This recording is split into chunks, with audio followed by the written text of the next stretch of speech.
नमस्कार, मैं महिमा किराड़ू आदर्श विद्या मंदिर शंकर विद्यापीठ माउंट आबू से।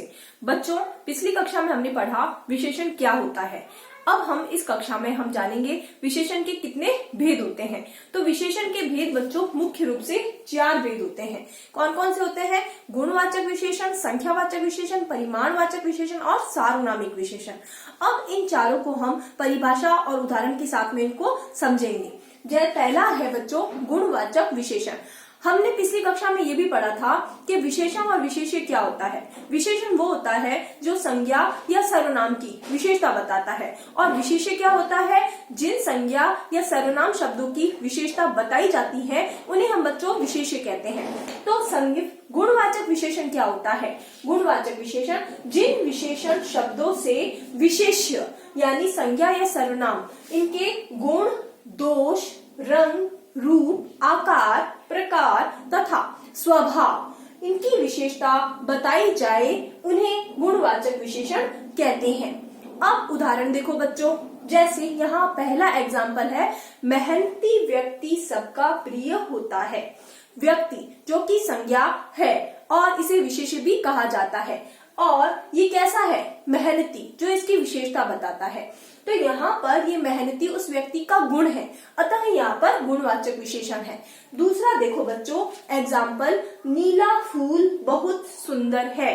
फूल जो कि संज्ञा है और इसकी विशेषता है कि इसका रंग कैसा है? नीला है, जो बहुत सुंदर है। तो यहाँ पर नीला इसका रंग है, अतः यह भी गुणवाचक विशेषण है। इसी प्रकार बच्चों तीसरा एग्जाम्पल देखो, इसमें मलमल का कपड़ा बहुत मुलायम होता है। तो मलमल का जो कपड़ा है उसकी क्या विशेषता है? कि वो बहुत मुलायम है। तो इस प्रकार इसमें भी गुण का उल्लेख किया गया है। अब हम आगे इसको पढ़ेंगे, इसका दूसरा संख्यावाचक विशेषण। संख्यावाची विशेषण क्या होता है तो उसकी परिभाषा बच्चों अभी हमने बच्चों पढ़ा गुणवाचक विशेषण। अब हम देखते हैं संख्यावाची विशेषण। चूंकि नाम से इसमें स्पष्ट होता है कि संख्यावाची विशेषण यानी इसमें संज्ञा या सर्वनाम की संख्या हमें बताई जाएगी जो उसकी विशेषता का काम करेगी। अब उधर देखो बच्चों संख्यावाची विशेषण की परिभाषा। संख्यावाचक विशेषण होता है जिन विशेषण शब्दों से किसी वस्तु या व्यक्ति की संख्या की सूचना दी जाती है उन्हें संख्यावाचक विशेषण कहते हैं। अब बच्चों इनके भी 2 भेद होते हैं, एक होता है निश्चित संख्यावाची विशेषण, एक होता है अनिश्चित संख्यावाची विशेषण। तो निश्चित संख्यावाची विशेषण क्या होता है? जिन सर्वनाम के अंदर या संज्ञा में हमें निश्चित संख्या दी जाती है उन्हें हम कहते हैं निश्चित संख्यावाची विशेषण। दूसरा होता है जिसमें हमें संख्या निश्चित नहीं दी जाती, वहां पर हम कहते हैं उसे अनिश्चित संख्यावाची विशेषण। जैसे उदाहरण देखो बच्चों, इसमें पहला उदाहरण हमने दिया है, 2 बच्चे विद्यालय जा रहे हैं।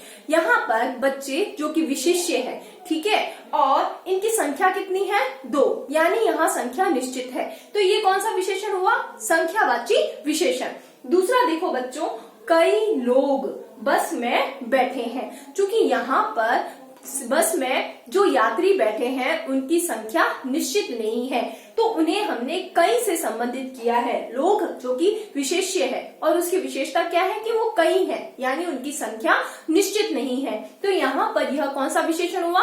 अनिश्चित संख्यावाची विशेषण। अब आगे आने वाली वीडियो में हम बच्चों जो हमारे विशेषण के 2 और भेद रह गए हैं, परिमाणवाचक विशेषण और सार्वनामिक विशेषण, इनको पढ़ेंगे। धन्यवाद।